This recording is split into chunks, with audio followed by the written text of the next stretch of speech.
Sir ఇప్పుడు ఇప్పుడు నిన్న ఏదైతే సీదిల అప్పలరాజు గారి సార్ శ్రీనివాసరెడ్డి గారు ఒక నిమిషం అండి. ఏదైతే సీదిల అప్పలరాజు కొడుకు 18 సంవత్సరాల కుర్రోడు బండి మీద వెళుతూ ఒక అతను బీసీనే గుద్దిన అతను కూడా బీసీఏ, అతను కూడా యాదవ సామాజిక వర్గానికి చెందినటువంటి వ్యక్తి, గొర్రెల కాపరి ఆ వ్యక్తిని కులాలకి ఏం సంబంధం సార్? ఇప్పుడు బళ్ళు అంటే జగన్మోహన్ రెడ్డి గారు మన ప్రెస్ మీట్ పెట్టారు కదా సార్. ప్రెస్ మీట్ పెట్టి ఆయన చెప్పిన దాని గురించి నేను చెప్తున్నా. ఆయన ఏం చెప్పాడు? పాపం కుర్రోడు 18 సంవత్సరాలు పోత తప్పు చేసి ఏదో గుద్దేస్తే చచ్చిపోయాడు. ఇవన్నీ సహజంగా జరుగుతాయి. మాజీ మంత్రి ఈ రోజు ఇన్ఛార్జి ఆ నియోజకవర్గానికి ఆయన కొడుకు మీద కేసు పెట్టేశారు అంటే మాజీ మంత్రికి ఇన్ఛార్జి అయినటువంటి వాళ్ళకి ఒక రాజ్యాంగము, సాధారణ ప్రజానీకానికి ఒక రాజ్యాంగం ఉంటుందా? జగన్మోహన్ రెడ్డి అర్థం చేసుకోవాలి. ఒకటి. రెండోది, 18 సంవత్సరాల కుర్రోడు అంటే అసలు 18 సంవత్సరాల కుర్రోడు బండి తోలడమే తప్పు. మైనారిటీ తీరిన వ్యక్తి బండి తోలడమే తప్పు. అది కూడా తెలీదా మాజీ ముఖ్యమంత్రి? ఒక రాజకీయ పార్టీ నాయకుడిగా, ఒక రాజకీయ పార్టీకి అధ్యక్షుడిగా ఉండే వాళ్ళకి 18 సంవత్సరాల కుర్రోడు బండే తోలకూడదు. సరే, పైపెచ్చు తోలిన తర్వాత గుద్దేసిన తర్వాత కనీసం నిలబెట్టి ఎవరైనా సార్ మానవత్వం ఉన్నటువంటి వాళ్ళు ఎవరైనా కూడా తప్పు గుద్దేసిన తర్వాత తప్పు జరిగింది అంటే బండి అక్కడే నిలబెట్టి దెబ్బలు జరిగిన వ్యక్తిని హాస్పిటల్లో చేర్పిస్తారు. హాస్పిటల్లో చేర్పించి పొరపాటు అయిపోయింది అని చెప్తారు. కానీ ఈడేం జరిగింది? గుద్దేసిన వ్యక్తి గుద్దేసి వాడు సస్తే సావని, బతికే బతకని అని చెప్పి ఈయన ఏ విధంగా కాపాడుకోవాలి, తన ఏ విధంగా కాపాడుకోవాలా, కొడుకుని ఏ విధంగా కాపాడుకోవాలా అనే ప్లాన్ వేసి, అంటే సహచరుడి బిడ్డ జైల్లోకి పోతే పర్వాలేదు, నా బిడ్డ మాత్రం జైలు పాలు కాదు అంటే వీళ్ళకు జెండాలు మోయాలా, వీళ్ళ పల్లకిలు మోయాలా కార్యకర్త అనేవాడు, వీళ్ళ పిల్లలు గుద్దేస్తే వీళ్ళ బిడ్డల బదులు ఇంకొకటి బిడ్డ జైలుకి వెళ్ళాలరా? ఇది న్యాయమా? అంటే ఇదేనా మాజీ మంత్రిగా, ఒక రాజకీయ పార్టీ నాయకుడిగా ఆయన చేయాల్సిన బాధ్యత? ఇవంతా ఒక ఎత్తు అయితే సరే, ఆ గుద్దేసిన ఆ చనిపోయిన ఇంటికి పోయారు, 10 రూపాయలు ఇచ్చారా? 2 లక్షలు 5 లక్షలు ఏదో ఎక్స్ వేసే ప్రకటించారంట.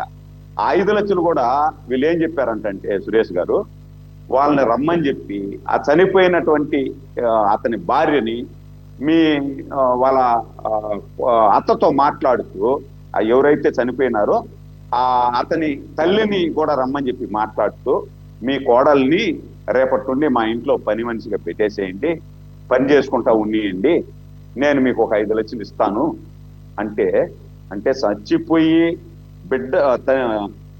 బిడ్డ చచ్చిపోయి ఒక పక్క తల్లి బాధపడతా ఉంటే, భర్త చనిపోయి ఒక పక్క భార్య బాధపడతా ఉంటే, ఆ సందర్భంలో మీరు మా ఇంటికి పనికొచ్చేయండి, మా ఇంట్లో పని చేసుకోండి, నీకు ఒక 5 లక్షల రూపాయలు వేసి ఇస్తాను అని మాట్లాడడం ఎంతవరకు సమంజసం ఒక మాజీ మంత్రికి?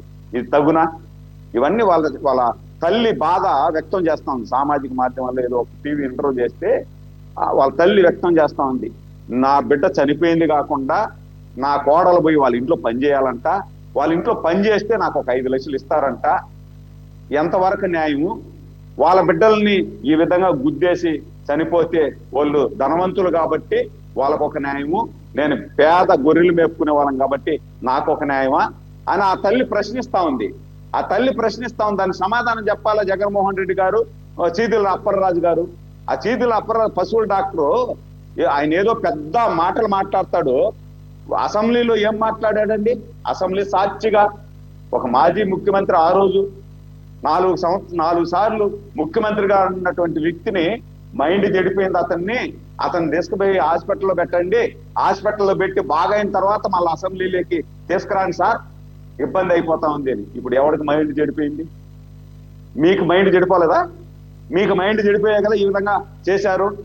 మీ బిడ్డ గుద్ది చంపేస్తే మీ బిడ్డను రక్షించుకునే దానికోసం నిన్ను నమ్ముకొని పనిచేసినటువంటి కార్యకర్త బిడ్డని ఎత్తి జైల్లో పెట్టేసి వాళ్ళు బాధ అనుభవించాలనేసి చేస్తారా మీరు? అవకాశం ఇచ్చి దొరికితే ఎవడైనా కానీ వాడుకుంటాడు. కానీ మరి మీ వ్యవస్థలు ఏం చేస్తున్నాయి?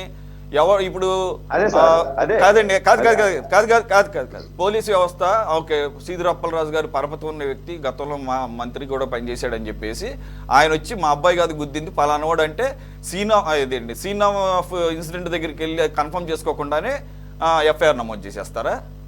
అంటే ఇవి కనుక బయటికి రాకపోతే కంటిన్యూ అయ్యేదిగా.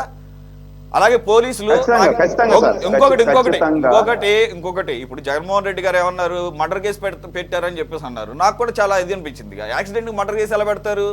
పోలీసులు పెట్టారని నేను ఆ రోజు అడిగితేనేమో మీ టీడీపీ ప్రతినిధి ఏమో పెట్టలేదని చెప్పేసి నాకు ఎఫ్ఐఆర్ కాపీ పంపించాడు, నిజంగానే పెట్టలా. కానీ అది లేటెస్ట్ అంట. అంతకు ముందు వెళితే మెజిస్ట్రేటు దీనికి మర్డర్ కేసు ఎలా పెడతారని చెప్పేసి పోలీసులు చివాట్లు పెడితే అప్పుడు మార్చుకొని వచ్చారంట. అంటే మీ పోలీసులకి బుర్రలు పనిచేయటం లేదా?